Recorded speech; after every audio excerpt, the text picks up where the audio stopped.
എൻ്റെ പ്രിയപ്പെട്ട പ്രവാസി സഹോദരങ്ങളെ, കടൽ കടന്ന് അന്യനാട്ടിലെ ആ ചുട്ടുപൊള്ളുന്ന സൂര്യന് താഴെ 40 ഡിഗ്രിയിലേറെ ചൂടുള്ള മരുഭൂമിയിൽ പണിയെടുത്തു നാം വിയർപ്പൊഴുക്കുന്നത് എന്തിനാണ്? സ്വന്തം വീടിൻ്റെ പട്ടിണി മാറ്റാനും ഉറ്റവരുടെ കണ്ണുനീർ തുടയ്ക്കാനും വേണ്ടിയല്ലേ?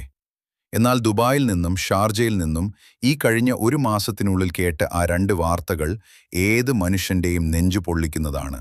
ഒരുമിച്ചുണ്ണുന്നവരും ഒരേ മുറിയിൽ കൂടെ കിടന്നുറങ്ങുന്നവരും തമ്മിലുണ്ടായ നിസ്സാര തർക്കങ്ങൾ ഒടുവിൽ അവസാനിച്ചത് ചോരയിലാണ്.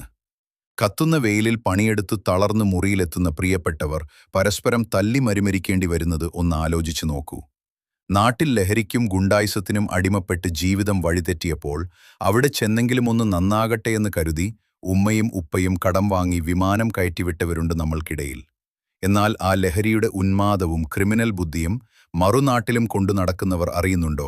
നിങ്ങൾ കയ്യിലെടുക്കുന്ന ആ ഒരു സെക്കൻഡിലെ ആയുധം ഇല്ലാതാക്കുന്നത് നിങ്ങളെപ്പോലെ തന്നെ പട്ടിണി മാറ്റാൻ വന്ന മറ്റൊരു നിരപരാധിയെയാണ്. അവനെ കൊല്ലുമ്പോൾ നീ നിന്റെ കുടുംബത്തെ കൂടിയാണ് കൊലപ്പെടുത്തുന്നത്. പ്രവാസിയെ, നീ നിൽക്കുന്നത് നിന്റെ നാട്ടിലല്ല. ഇവിടെ രാഷ്ട്രീയക്കാരോ വക്കീലോ സ്വാധീനമോ നിന്നെ രക്ഷിക്കാൻ വരില്ല.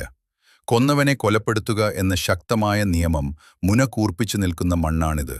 ഒരു കടയിലെ വില തർക്കത്തിന്റെ പേരിലോ മുറിയിലെ ചെറിയൊരു ഈഗോയുടെ പേരിലോ നീ വാളെടുത്താൽ ഓർക്കുക, അവിടെ നീ തോൽപ്പിക്കുന്നത് നിന്റെ ഉമ്മയുടെ പ്രാർത്ഥനയെയാണ്, നിന്റെ കുഞ്ഞുങ്ങളുടെ ഭാവിയെയാണ്. നിന്റെ ഒരു നിമിഷത്തെ അമിത ദേഷ്യം നിന്നെ ഒന്നുകിൽ ഖബറിലെത്തിക്കും, അല്ലെങ്കിൽ കൊലമരത്തിലെത്തിക്കും. മരുഭൂമിയിലെ കഠിനമായ ചൂടിൽ നാം ജോലി ചെയ്യുന്നത് വലിയ ക്ഷമയോടെയാണ്. ആ ക്ഷമ നമ്മുടെ പെരുമാറ്റത്തിലും സൗഹൃദങ്ങളിലും ഉണ്ടാകണം. നിന്നെ പ്രകോപിപ്പിക്കുന്നവരോട് സലാം പറഞ്ഞ് മാറി നിൽക്കാൻ നിനക്ക് കഴിയണം. അത് നിന്റെ തളർച്ചയല്ല, നിന്റെ വലിയ തിരിച്ചറിവാണ്. ഇനിയെങ്കിലും കണ്ണു തുറക്കുക. നമ്മൾ ഇവിടെ വന്നത് നമ്മുടെ വീട് പണിയാനാണ്, അല്ലാതെ വീട് നശിപ്പിക്കാനല്ല. നാട്ടിൽ നിന്റെ വരവും കാത്ത് പടിവാതിൽക്കൽ നോക്കിയിരിക്കുന്ന ഒരു ഉമ്മയുണ്ട്. നിന്റെ വിരൽത്തുമ്പിൽ തൂങ്ങി നടക്കാൻ കൊതിക്കുന്ന നിന്റെ മക്കളുണ്ട്. ആ ചുട്ടുപൊള്ളുന്ന വെയിലിൽ നീ ഉരുക്കിയ വിയർപ്പിന് നിന്റെ കുടുംബത്തിന്റെ പുഞ്ചിരി കാണാനുള്ള വിലയെങ്കിലും നൽകേണ്ടേ?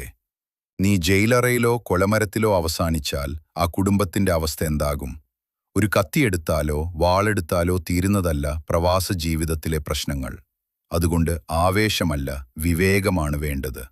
നിയമത്തെ ഭയപ്പെടുക, ക്ഷമയോടെ പണിയെടുത്ത് സുരക്ഷിതനായി നിന്റെ വീട്ടിൽ തിരിച്ചെത്തുക. അതായിരിക്കണം നിന്റെ ഒരേയൊരു ലക്ഷ്യം.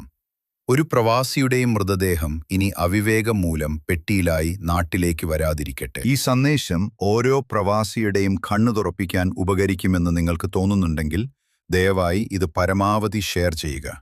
നിങ്ങളുടെ പ്രവാസ ജീവിതത്തിലെ അനുഭവങ്ങളും അഭിപ്രായങ്ങളും താഴെ കമന്റായി രേഖപ്പെടുത്താൻ മറക്കരുത്. നമ്മൾ ഒത്തൊരുമിച്ചാൽ ഇനിയൊരു ജീവൻ കൂടി നഷ്ടപ്പെടാതെ കാക്കാം.